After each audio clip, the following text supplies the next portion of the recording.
¿Qué tal, chicos? ¿Cómo están? Bueno, un gusto volver a estar con ustedes realmente. Disculpen por lo que pasó en el primer video, donde, bueno, al querer hacer un truco ahí con la cámara, resulta que se bloqueó nuestra, nuestra comunicación, ¿verdad? Y bueno, ya yo debía haberlo sabido. Pido disculpas, hace un tiempo que ya hago aulas virtuales, siempre ahí con la morgue, nunca usé mucho mi computadora de esta forma. Quizás por eso la falta de experiencia fue la que hizo que ocurra. Muy bien, vamos a continuar entonces con esta aulita de repaso, ¿verdad? Ok, aquí nos pregunta qué indicaba la flecha. Y fíjense, específicamente la flecha está señalando a este accidente. Vamos a ver si reconocemos algunas de estas cosas. Específicamente aquí se ha hecho un corte a través de una de las paredes del corazón donde podemos observar el interior de una de sus cámaras. ¿Cuál cámara específicamente? Es el ventrículo derecho. ¿Sí? ¿Cómo sabemos? Bueno, porque aquí está el vértice del corazón, la punta del corazón que pertenece al izquierdo. También vemos a la vena cava superior, la aorta ascendente y el tronco pulmonar que están naciendo desde esta cavidad. Aquí se ve su válvula. Bueno, si nace desde ahí el tronco pulmonar significa que es el ventrículo derecho. Muy bien, fíjense que ahí en el fondo se veía la válvula auriculoventricular derecha. Era la válvula tricúspide, ¿sí? Recuerden que entre las cámaras, perdón, entre la aurícula y el ventrículo, tanto a la derecha como a la izquierda, hay dos válvulas auriculoventriculares, una a cada lado. A la derecha tenía tres valvas, por eso le llamamos de tricúspide, mientras que a la izquierda tiene solamente dos valvas, por eso le llamamos de válvula mitral, semejante a la boca de un pez abierto, supuestamente, semejante al sombrero que utilizan los obispos, la mitra. Muy bien, esta válvula tricúspide, fíjense que tiene una valva septal bastante pequeña, que gracias a estas cuerdas tendinosas se unen a los pequeños músculos papilares septales. Pueden ser varios pequeñitos y uno de ellos, el de mayor tamaño, suele llamarse de músculo papilar septal de Luschka. Fíjense que aparte de la valva septal está la valva posterior, donde a través de las cuerdas tendinosas se unen a este músculo papilar posterior. ¿Sí? Y fíjense que la valva anterior, la de mayor tamaño, a través de las cuerdas tendinosas se une a este músculo papilar anterior. Los tres músculos papilares formaban lo que llamábamos pilares carnosos de primer orden. ¿Sí? Fíjense que a partir de la base del músculo papilar anterior hasta el tabique del corazón, hasta el septo, vemos una especie de puente muscular aquí, donde un extremo está unido al septo del corazón, el otro a la base del músculo papilar anterior y una porción media libre allí. ¿Okay? Ese puente muscular tiene un nombre particular, que es el que tenemos que saber ahora. Es la trabécula septomarginal. ¿Sí? Trabécula septomarginal. Desde el septo, el tabique, hasta el borde del corazón, básicamente donde está el músculo papilar anterior. Tiene otro nombre también, que es el de la banda moderadora. ¿Está bien? Bueno, vamos a pasar al siguiente. A ver. Ahí está. Muy bien. Tenemos una pequeña pregunta. Dice, en relación al mediastino, ¿es incorrecto que? Y aquí tenemos de vuelta un ítem negativo. Una pequeña recomendación de vuelta. Cuando ustedes observan un ítem negativo, esto les sirve para más adelante también, incorrecto, excepto falso, es como una pegadilla más, ¿sí? Donde no solamente está probando nuestro conocimiento, sino también nuestra habilidad de lectura, básicamente. Entonces, señalen ese, van a ver por qué enseguida. ¿Qué dice? Dice, se encuentra limitado atrás por las vértebras torácicas. Eso es cierto en cuanto al mediastino, ¿sí? Pero aquí que nos pedía lo incorrecto. Entonces muchas veces tenemos el impulso de rápidamente marcar la primera opción correcta que encontramos, pero no es así. Entonces vamos a marcar aquí como verdadero.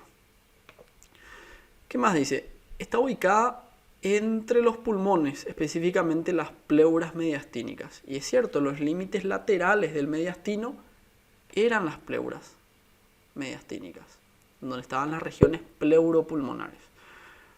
C está encima del diafragma. También es correcto, pero recuerden, aquí no nos está pidiendo la opción correcta, nos pide la falsa, la incorrecta.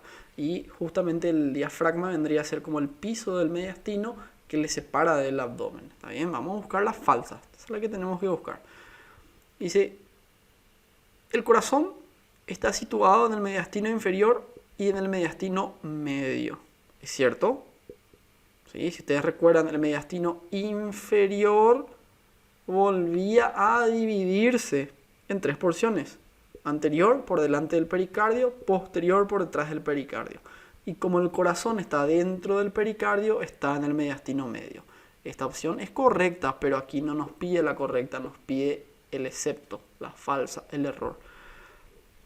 ¿Qué dice la siguiente? Dice, la tráquea está situada en el mediastino inferior y anterior.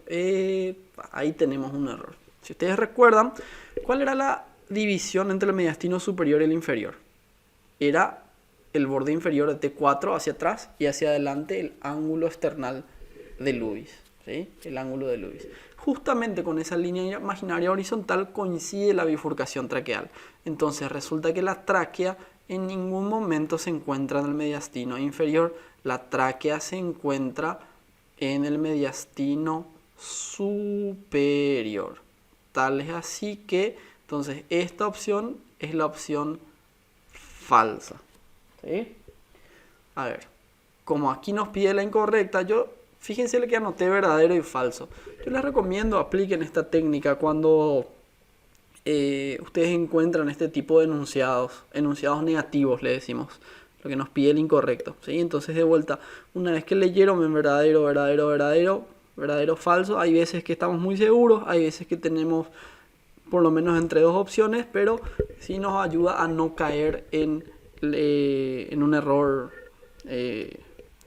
quizás un error más básico, donde teníamos el conocimiento para resolver la cuestión, pero caemos en la trampa. ¿Sí? Entonces, efectivamente aquí la opción D es la que vale el punto.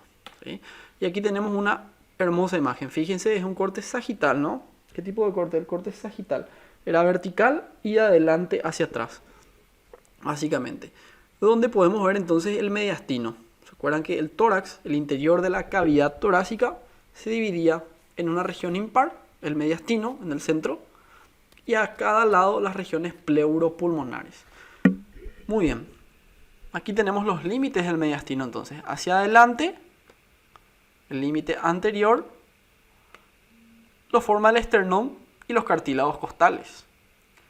Hacia atrás, fíjense, el límite posterior lo forman las vértebras, ¿sí? No solamente las torácicas, sino de T1 hasta L1, inclusive donde es que termina el músculo diafragma, ¿sí? Y fíjense, justamente hacia arriba el mediastino, a través del orificio torácico superior, comunica libremente con la región del cuello. Pero hacia abajo tenemos un músculo que forma una especie de septo, una especie de tabique, por eso se llama de esa forma, es el músculo diafragma, ese es el límite inferior. Muy bien. Y los límites laterales, ya dijimos las pleuras mediastínicas. Fíjense que a la altura del mediastino, o mejor dicho, dentro de lo que es el mediastino, podemos trazar una línea horizontal que por delante van a ser a partir del ángulo external, el ángulo de Lewis. Y hacia atrás, esa línea horizontal va a intersectar al disco intervertebral entre T4, la cuarta vértebra torácica, y T5, la quinta vértebra torácica. ¿Está bien? Ahí le vamos a encontrar. Y trazamos esa línea horizontal. Esa línea horizontal nos permitía dividir el interior del mediastino en 2 partes. Por arriba de esa línea tenemos a lo que conocemos como el mediastino superior. Y por debajo de esa línea al mediastino inferior. ¿Sí? Fíjense que el mediastino, esta línea también coincide con otros elementos. Coincide con la división de la tráquea en sus 2 bronquios principales. la bifurcación traqueal, decimos, ¿sí? También coincide con el arco aórtico, ¿sí?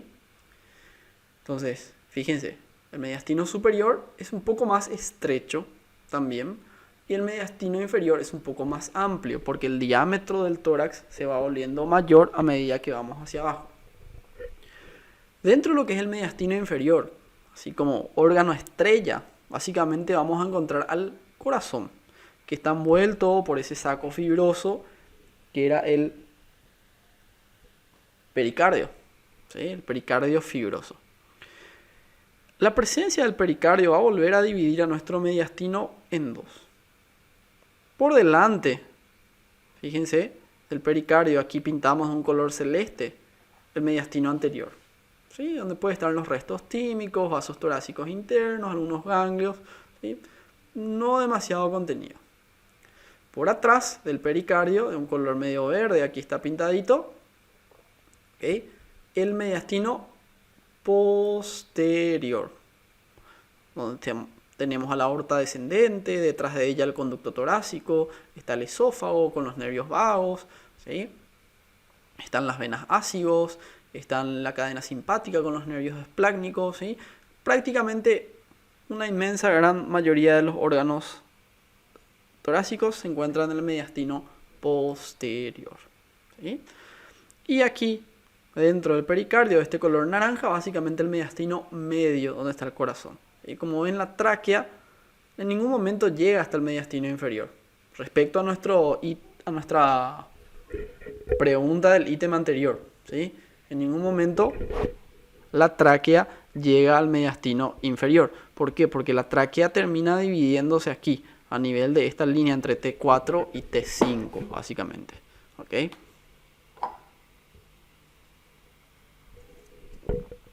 Muy bien. ¿Qué nos dice esta pregunta? Dice, el epicardio es la capa más externa del corazón y resulta de la hoja visceral del pericardio fibroso. ¿Verdadero o falso? Muy bien, realmente es falso. ¿Ok? Vamos a explicar cómo de esta forma. Fíjense, es como un corte que estamos haciendo por el corazón. Vemos aquí el interior de la cavidad, una vena, un gran vaso, ¿sí? Y el músculo cardíaco. ¿Se acuerdan que el músculo cardíaco tenía un nombre muy particular? Le llamábamos de miocardio, ¿sí? Por dentro del miocardio había como una membrana lustrosa que hacía que se vuelva todo como que más liso y disminuía la fricción, disminuía el atrito que pueda tener la sangre con las paredes del corazón. Era el endocardio, que se continuaba también con el endotelio de los vasos. Este era nuestro endocardio, la capa más interna, por decir así. Y por fuera del miocardio, fíjense que también hay una membrana serosa, o sea, no también, realmente, ¿verdad? Por fuera del miocardio hay una membrana serosa, hacia adentro no, ¿sí? Por fuera, que era el epicardio. En realidad, el epicardio no es nada más que la hoja visceral del pericardio seroso. Si ustedes recuerdan, había dos tipos de pericardio. Ese saco fibroso y duro que habrán palpado en la morgue, tiene bastante consistencia, es el pericardio fibroso, que aquí le estamos viendo. Voy a escribirles un poquitito para que podamos ir viendo. Esto que vemos aquí es lo que sería nuestro pericardio fibroso. ¿Ok? Por dentro, fíjense esto que ustedes ven aquí, vendría a ser nuestro pericardio seroso. Y como habíamos estudiado, toda membrana serosa tiene dos capas, o por decirlo así, dos hojas. Una hoja visceral se llama, ¿sí? Una hoja visceral, vamos a colocarla ahí, de visceral, y una hoja parietal. La hoja parietal siempre está en contacto con la pared de la cavidad en cuestión. En este caso la pared de esta cavidad, que vendría a ser el interior del pericardio, es el pericardio fibroso. Entonces se adhiere, como ustedes ven aquí, íntimamente se adhiere al pericardio fibroso. ¿Sí? La hoja visceral, como dice su órgano, víscera, órgano, se adhiere íntimamente al órgano. Entonces, acá le ven ustedes en íntimo contacto al miocardio. ¿Qué era que nos preguntaba el ítem anterior? Nos decía que el epicardio era la hoja visceral del pericardio fibroso. Y no, es el pericardio seroso el que tiene estas dos hojas, ¿verdad? Y sí es la hoja visceral, pero del pericardio seroso. Y fíjense, hoja serosa, o sea, ya sea la capa visceral o la capa parietal, no están separadas entre sí. Si ustedes notan, a nivel de la llegada de los grandes vasos, la capa visceral se continúa con la capa parietal. Tengo un poco de calor, voy a prender el aire. Entonces, si notamos, ¿ven? La hoja parietal se continúa con la hoja visceral. Y entre ambas aquí hay una pequeña cavidad. ¿Ok?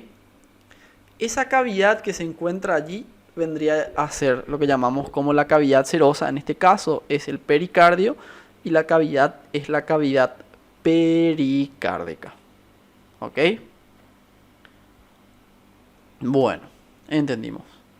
Opa, aquí ya no salió, ¿eh? El orificio de la vena cava inferior tiene una válvula, la válvula de Eustaquio dice. Es cierto, recuerdan que el orificio de la vena cava inferior tenía una válvula, sin embargo, esa válvula no funcionaba, ¿sí? No funcionaba, la válvula de Eustaquio. La otra vena que termina en la pared inferior de la aurícula derecha era el seno coronario, que también tenía una válvula, era la válvula de Tevesio.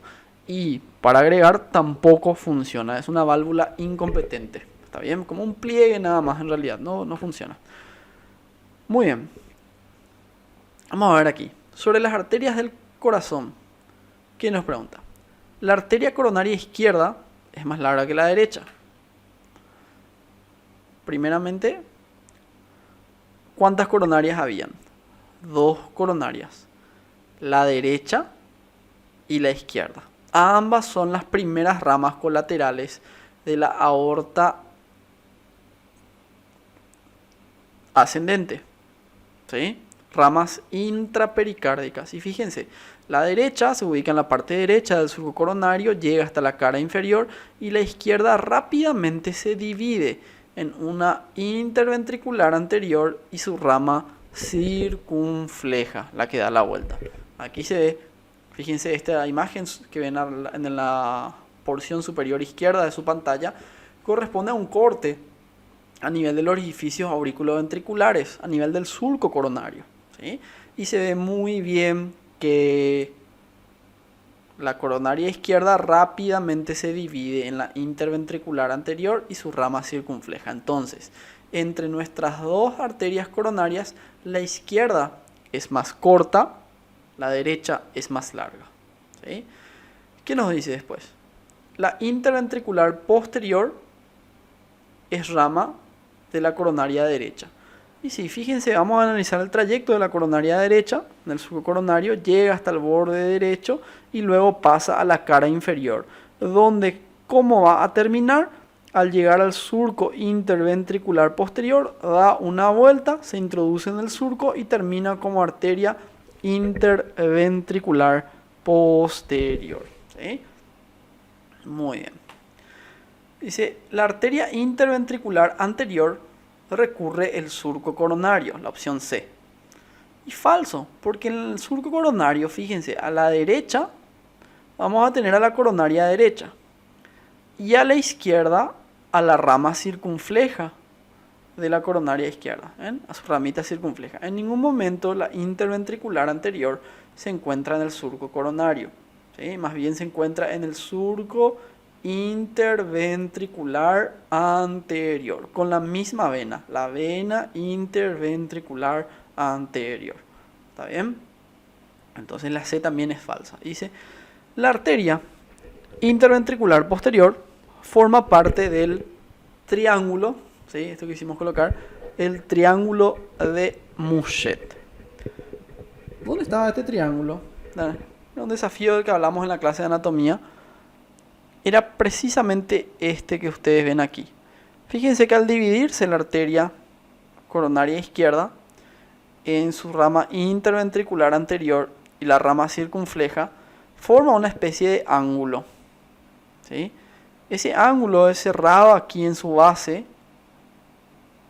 por esta vena, la interventricular anterior, y aquí se forman entonces los tres lados de un triángulo. ¿Está bien? En todo caso es la arteria interventricular anterior, no la arteria interventricular posterior, la que forma este triángulo, el triángulo de... ¿A qué? Temporada de coronavirus, un poquito peligroso el estornudo. No, mentira, es la alergia. Recién tomé una ducha, prendí el aire. Si se preocupan por mi salud, estoy súper bien, muchas gracias. Bueno, entonces tenemos aquí al triángulo de Mouchet. A ver, ¿cuál es el primer componente del sistema de conducción? Clásica pregunta, ¿eh? Esto, cuando ustedes tienen una prueba, chicos, la primera tarea que tienen que hacer es no perder los puntos fáciles, ¿sí? Y después vamos a luchar con los puntos más difíciles, pero no pueden perder los puntos fáciles. Y este es uno de esos puntos fáciles. Si ustedes recuerdan, el corazón podía latir por sí mismo, generaba sus propios latidos. ¿Por qué? Porque tiene unas células especializadas, miocardiocitos especializados en generar y conducir impulsos eléctricos, y luego ese impulso eléctrico se va a convertir en un acoplamiento, ¿sí?, que va a generar la contracción. Ese impulso eléctrico nace en un lugar específico.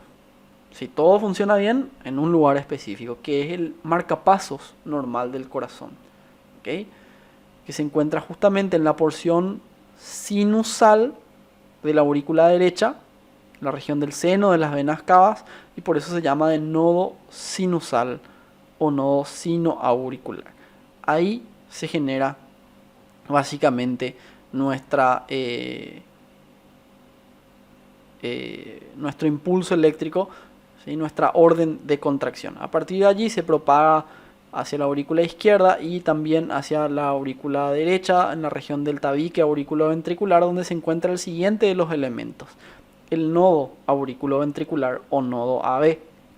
A partir del nodo AB, fíjense que nace este pequeño fascículo, el fascículo auriculoventricular o haz de His, ¿sí?, que va a descender por la parte más delgada del tabique, el tabique auriculoventricular, y luego va a dividirse en dos ramas, rama derecha y rama izquierda. La rama izquierda necesita llegar al ventrículo izquierdo. Entonces, para llegar al ventrículo izquierdo tiene que atravesar el tabique del corazón.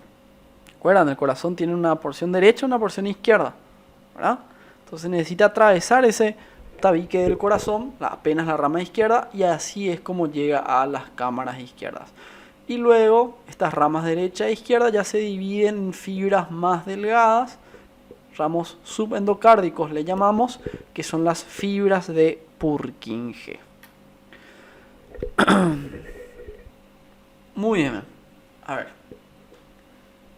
Siguiente pregunta nos dice: sobre el esófago es incorrecto.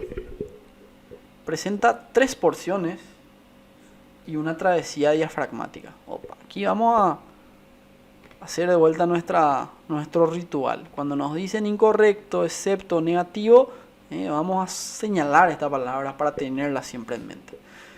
Entonces es cierto, el esófago tiene 3 porciones, recuerdan, está en el cuello, en el tórax, en el abdomen. Entonces hay un esófago cervical, un esófago torácico y un esófago abdominal. Y atraviesa efectivamente el diafragma. Entonces esta opción es correcta, pero aquí no está preguntando la correcta, pregunta el enunciado negativo. Entonces no marcamos eso. ¿Qué dice? Está delante de la tráquea y detrás del corazón.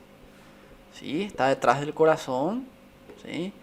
Pero fíjense, entre la tráquea y el esófago, esa relación, están los dos pegaditos ahí, pero es la tráquea la que va adelante y el esófago va por atrás. Entonces, primeramente aquí encontramos ya un error.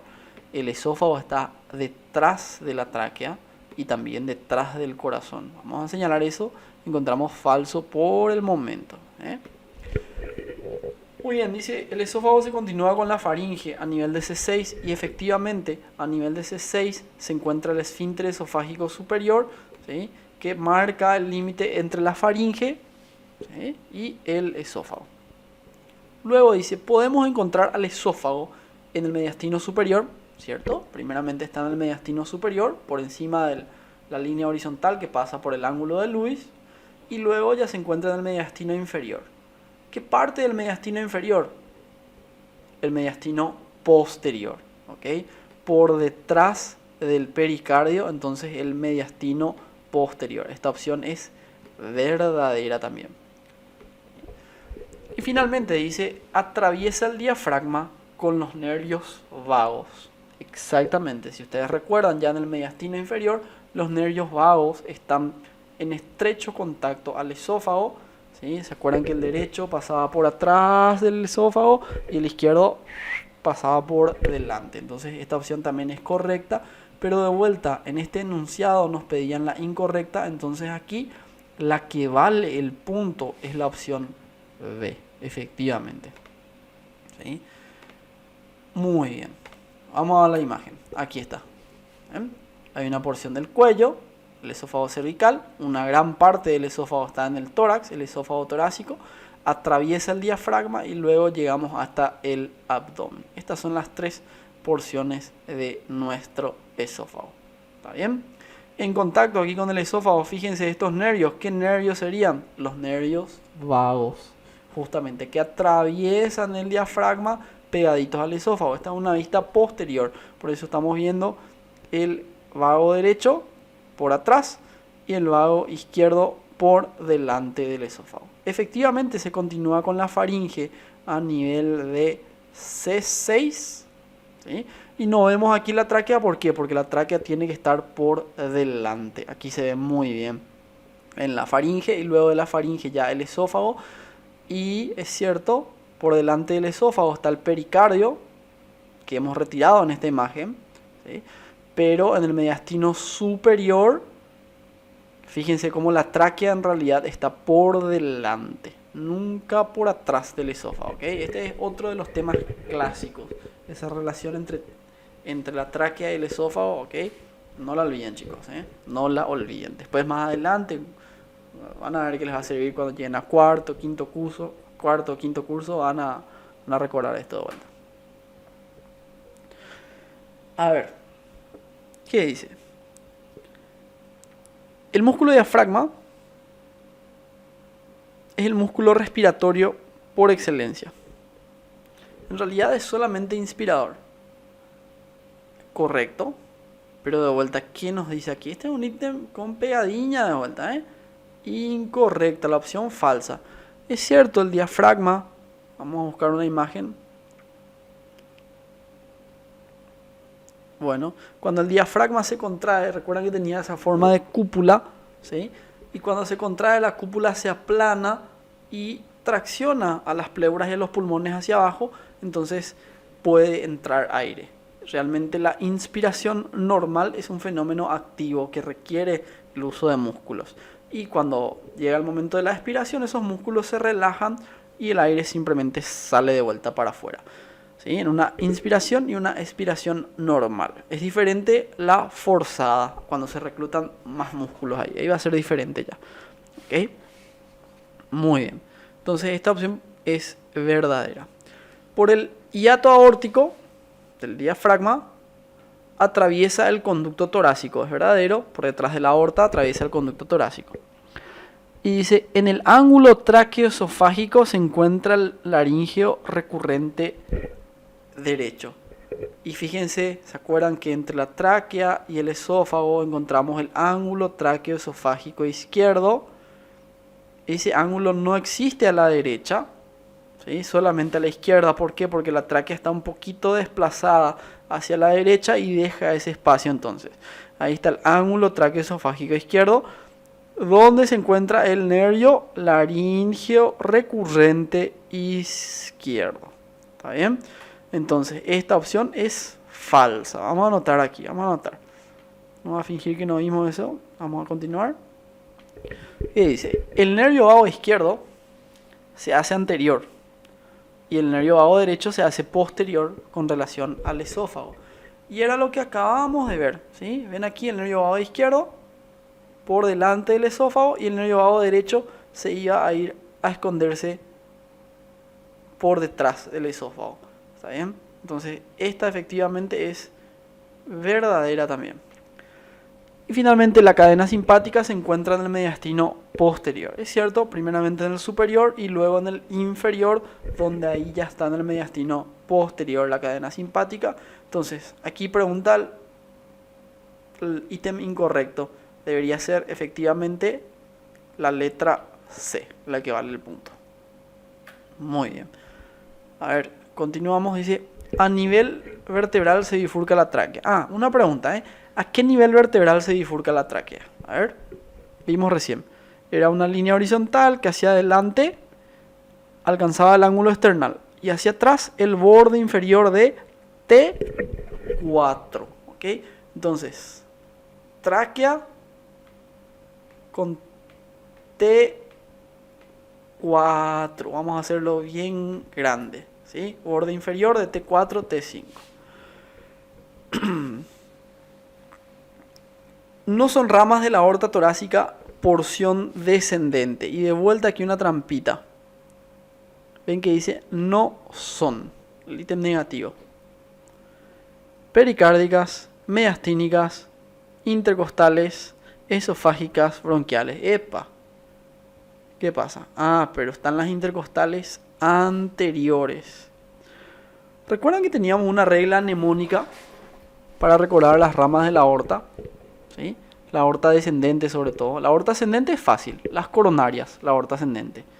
El arco aórtico era fácil también. Tronco brachiocefálico, carótida común izquierda y subclavia izquierda. Y la aorta descendente es la que cuesta un poquito más. ¿Qué decía nuestra mnemotecnia? Dice, pero me interesan esos bronquios. Pero de pericárdicas.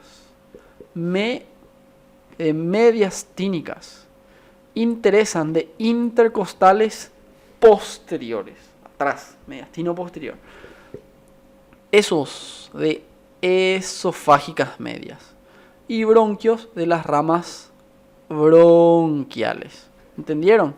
Pero me interesan esos bronquios. Entonces la incorrecta es la intercostal anterior. Esta es la que no encaja.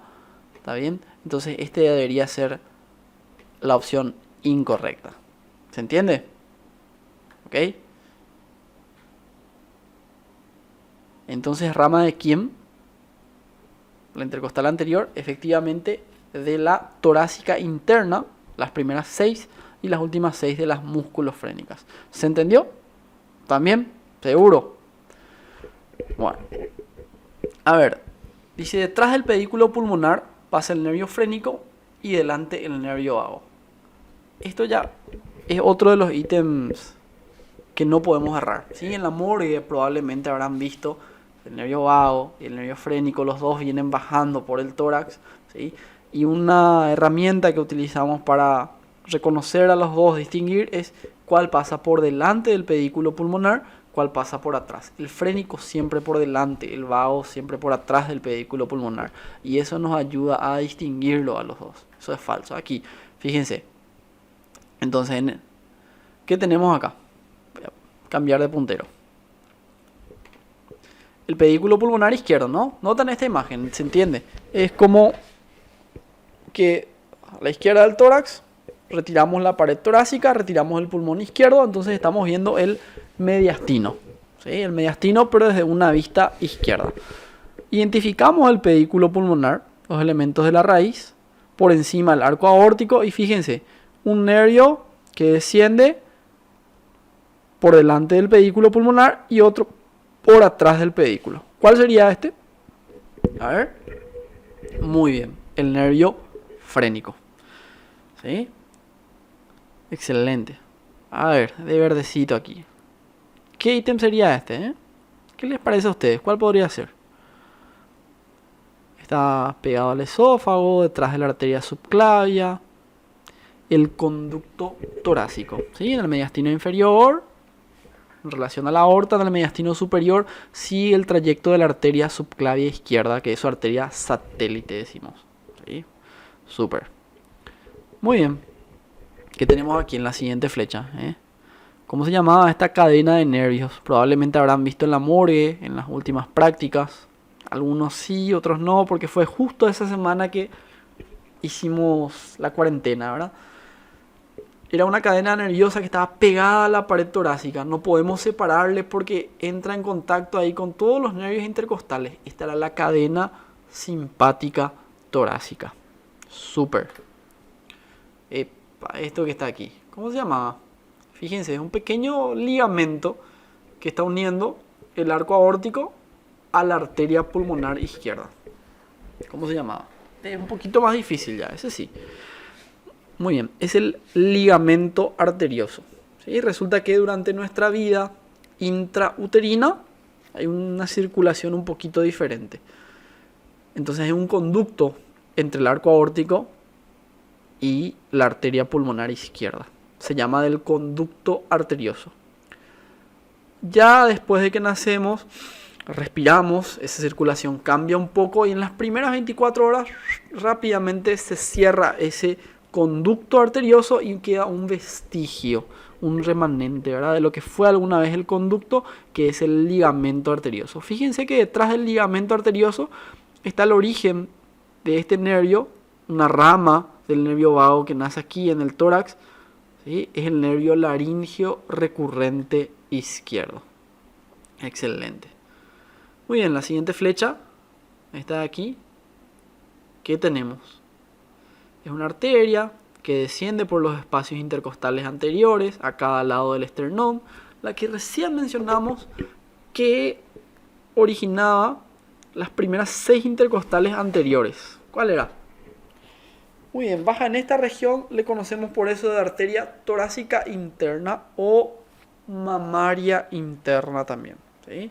O torácica interna o mamaria interna, es como que vasculariza la pared del tórax o la región mamaria, pero desde el interior, por eso de interna. Súper. Estamos llenando ya de flechas, un poquito para ir jugando con la práctica. Muy bien, esta es la clavícula, ¿ok? Debajo de la clavícula hay un pequeño músculo. ¿Cómo se llama el músculo que va a estar debajo de la clavícula? El músculo subclavio. ¿Sí? El subclavio es un músculo muy rudimentario, no tiene una función demasiado evidente, solamente vamos a ver que tiene un valor topográfico, ¿sí? Un valor topográfico en cuanto a la fosa axilar, la axila. Muy bien, la siguiente flecha, un elemento del pedículo pulmonar, la vena pulmonar inferior, ¿sí? Este otro elemento, ¿qué sería? Muy bien, el bronquio principal izquierdo, incluso se ve la arteria bronquial izquierda aquí, ¿ven? Pequeñita, ¿sí? Esto otro, la arteria pulmonar izquierda, y esta otra, la vena pulmonar superior. Recuerden que hay dos venas pulmonares, superior e inferior, ¿sí? Y esto otro, muy bien, el tendón, o en todo caso ahí ya el tubérculo, que quizás está en la primera costilla, el tubérculo del escaleno anterior, que era el tubérculo del Lindsfrank. ¿Recuerdan? Por delante había un surco para la vena subclavia y por detrás otro surco, el de la arteria subclavia, con también el tronco inferior del plexo cervical. Esto otro, ya dijimos, el nervio laringio recurrente, fácil, que muchas flechas, no se preocupen, no es para volverse loco. Parece un poquito difícil, pero hay que continuar. Bien, aquí le demos al chavo cuando ya parece que va a desistir, que anatomía es difícil. Cuando empezamos con este tema de cumplir nuestros sueños de estudiar medicina, vino el coronavirus. ¿Y quién iba a decir, verdad? Son cosas que ocurren. Antes la gente paraba el mundo por crisis de hambre, de guerras, terrorismo, y bueno, quién iba a decir que nos iba a tocar vivir una pandemia, ¿verdad? Pero es importante seguir con nuestros proyectos personales. Yo personalmente me siento muy agradecido de poder ver los mensajes que ustedes me decían de si iba a haber o no otra aula, porque la primera salió mal, significa que yo estaba siendo útil para ustedes y que ustedes aprendían de eso. Entonces para mí fue muy gratificante y por lo que rápidamente decidí continuar después de recibir esos mensajes. Entonces les agradezco y les animo a que sigan estudiando un poquitito cada día desde donde nos toque. ¿Sí? Que no toda esta cuarentena sea Netflix, sino que también aprovechemos para crecer personalmente, emocionalmente y de forma académica también. Un abrazo a todos. Vamos a continuar. Muy bien, entonces eh, les animo a que sigan estudiando, ¿verdad? Y a que se cuiden a su familia y vamos a ver si podemos hacer otras de estas videoaulas. ¿Sí? Me avisan ustedes si dejamos el examen para el lunes o quizás después, a la vuelta. El mayor de los éxitos para ustedes. Un abrazo.